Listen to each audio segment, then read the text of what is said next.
दिनै जि हाबाफारि लाबाय बे हाबाफारि थांखिया नोजोरा मा एसे बुंनानै दुलाराय बर' फरायसा आफाद बर' थुनलाइ आफाद आरो गान्धी हिन्दुस्तानी साहित्य सभा गोदान दिल्लीनि बे भारतनि जि राजथावनि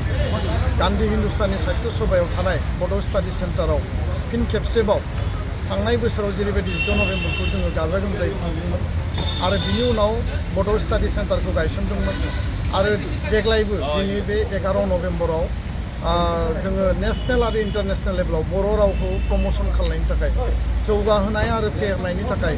मोनसे मेहेरगोनां आरो गिदिर हाबाफारि लादों आरो बे हाबाफारिनि गेजेरजों बर' थुनलाइ आफाद गान्धी हिन्दुस्तानी साहित्य सभा दुलाराय बर' फरायसा आफादा दिनै दिल्ली इउनिभार्सिटिनि जोंनि माखासे प्रफेसर आरो प्रफेसर रमेश बरद्वाज महर्षि बाल्मिकि इउनिभार्सिटिनि जाय भाइस चेन्सेलर बिथांखौ लिंदों लोगोसे आसामनिफ्राय गोबां जोंनि प्रिन्सिपाल कलेज आरो इउनिभार्सिटिनि प्रफेसर बिथांमोन दङ लोगोसेयैनो जोंहा बेयाव प्राइमारि टिचार एस'सिएसन बर' डिपार्टमेन्ट कलेज टिचार एस'सिएसन बर' हारिमु आफाद एबसु साहित्य सभा गासैबो बाहागो लादों ट्राइबेल संघनिफ्राय बाहागो लादों आरो मिजिं थिदों दिनैनि सावरायनायनि गेजेरजों बर' रावखौ बिश्व दरबाराव लांनायनि बा मुलुग दरबाराव लांनायनि जिखिनि हाबाफारि दुलाराय बर'नि माहारियारि गौथुमफोरा बा जिखिनि रोंगौसा सुबुंफोर बिथांमोना मावबाय थादों बे थारैनो मोगथाङाव जाफुंगोन आरो दिनै 90 शेड्युलाव 2003आव बेयो सोसनजाबाय 2020नि बिटिआर सुक्तिनि गेजेरजों बियो आसामनि माने एस'सियेट लेंगुवेज हिसाबै दिनै गनायजाबाय आरो गान्धी हिन्दुस्तानी साहित्य सभायाव गायसननाय बड' स्टाडि सेन्टारनि गेजेरजों जार्नेल दिहुननाय आरो माने एनुवेल जार्नेल बा क्वार्टार जार्नेल दिहुननाय साफा फरायसानो स्कलारशिप होनायनि बेबायदि बेबस्था खालामनो हायो नामा बर'खौ गुबुना सोलोंथों आरो बर' स्टुडेन्टआबो गुबुननि रावखौ सोलोंगोन कारन रावनि गेजेरजों अनलायनाय गोरोबलायनाय आरो बुजिलायनाय बे आन्डारस्टेन्डिंआ बारायो आरो बर' रावखौ बिश्वनि मानसिया मिथिदों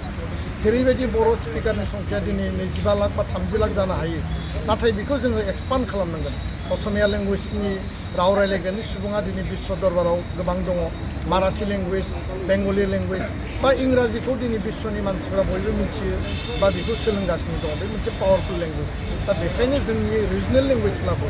बेखौ बिश्व लेभेलाव जों लांनानै बयबो मिथिहोनांगोन फोरोंनांगोन आरो बेखायनो ट्रान्सलेसननि गेजेरजों बर' रावखौ गोसारहोनाय बा गुबुन गुबुन जिखिनि हाबाफारि दङ बिनि गेजेरजों बर' रावखौ गोसारहोनाय बे जोंनि मोनसे गुबै उद्देश्य आरो दिनै जों गोबां मानसिनि साजेसन जोङो एडभाइस मोनदों आरो बेखौ मोनसे रड मेप खालामनानै उननि समाव बर' राव थुनलाइनि थाखाय बर' थुनलाइ आफाद गान्धी हिन्दुस्तानी साहित्य सभाया मैखोमै बड' स्टाडि सेन्टारनि गेजेरजों हाबा मावलांगोन आरो एबसुआ बेयाव हदाय सानफ्रोमबो जोङो जेब्लायबो मदद होलांनानै जोङो बेखौ जाफुंसार होनायाव माने मोगथां महर होनानै दिनै जों फोरमायबाय गोजोन्थों। गाव गावनि देहाखौ गोग्गो आरो गोख्रों खालामनो गोसो गुदुं लाइमोन एबा सुबुंफोरनि थाखाय मोजां खौरां क'क्राझार सोहोरनि खोदोमथलायाव लानानै फैदों फिट सिटी मुंनि मोनसे जिम सेन्टार सोरांस्रि नार्जारिनि गोदानै बेखेवजानाय फिट सिटी मुंनि जिम सेन्टाराव फैनानै नोंथाङा नोंथांनि देहाखौ गोग्गो आरो गोख्रों खालामना लादो अब्ला मानोथो गोबाव खालामखो नोंथाङा थाबैनो फिट सिटीआव एडमिसन लाहैदो